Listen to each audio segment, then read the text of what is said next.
What's going on, everybody? This your boy Mike, and this is going to be my review for Season 6, Episode 1 of The Walking Dead. Check it out.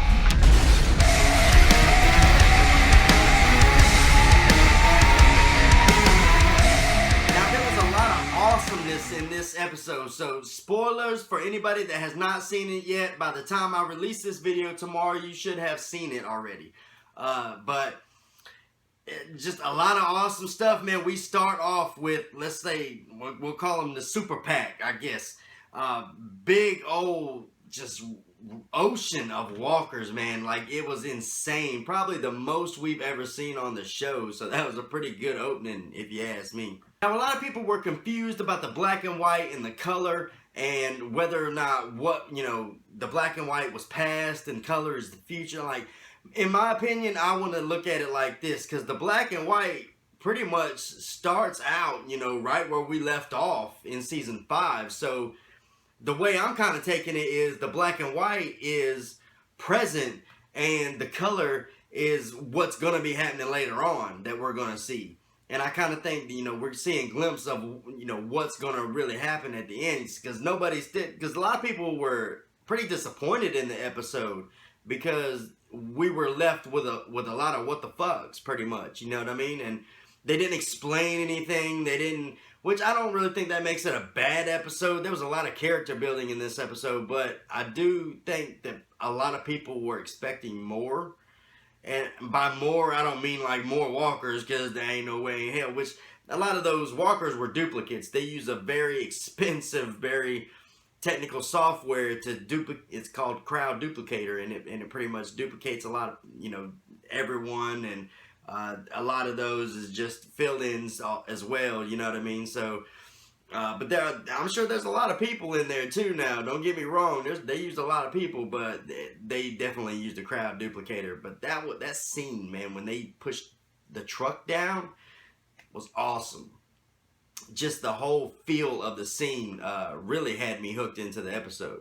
Now, with this super pack, super horde, whatever you want to call it, basically the way that they explained it in the episode was that it was a camp that died down there, and basically the noise attracted more walkers and more walkers and more walkers, and then, you know what I'm saying, like double and double and double, and then you finally get that, you know what I mean, what we seen there.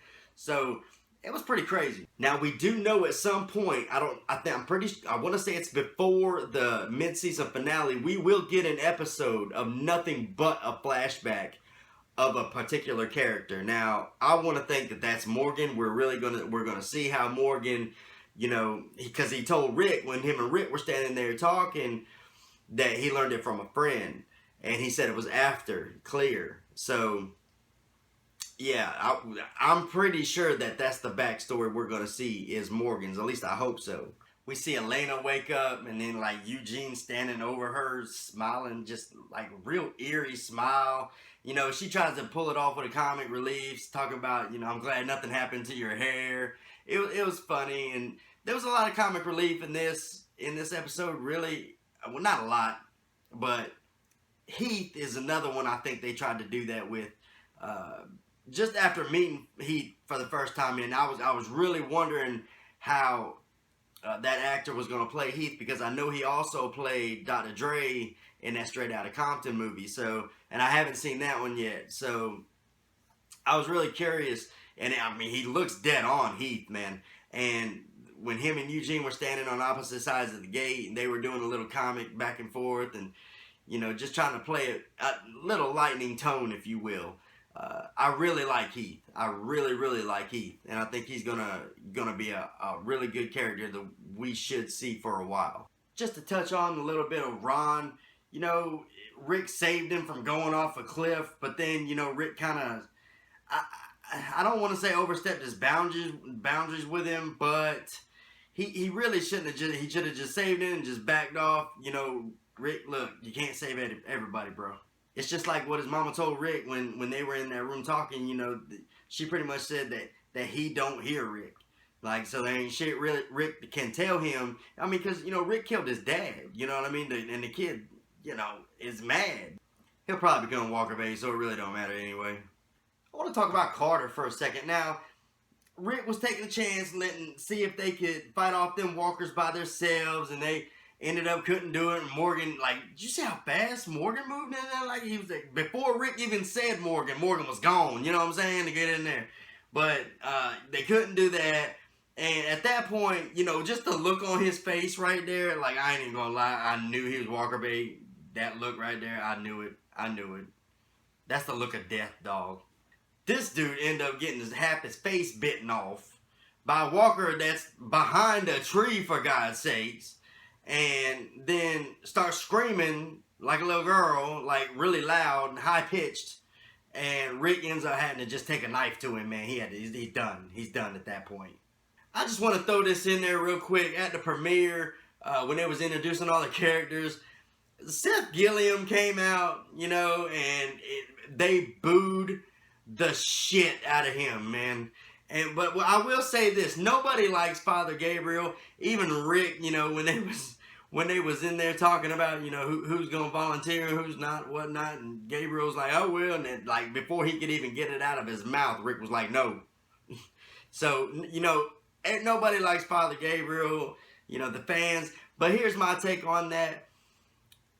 Seth Gilliam is a good actor, and when you can play the role so well that you get things like that when they was introduced and they just freaking booed everywhere, you know what I mean? You're a good actor, you know what I'm saying? You're doing your job 100%, you know what I mean? And that's just what it is. I'm not real sure what happened between end of season 5 and the beginning of season 6, but it really looked like Sasha is heading in a different direction. Like, she's not as dark as she was where we left off. Whereas Abraham, it's almost like he secretly is going downhill. You know what I'm saying? Because it's like, he keeps, if you notice, he asked her about 3 different times, you know, are you doing this for a suicide mission, basically?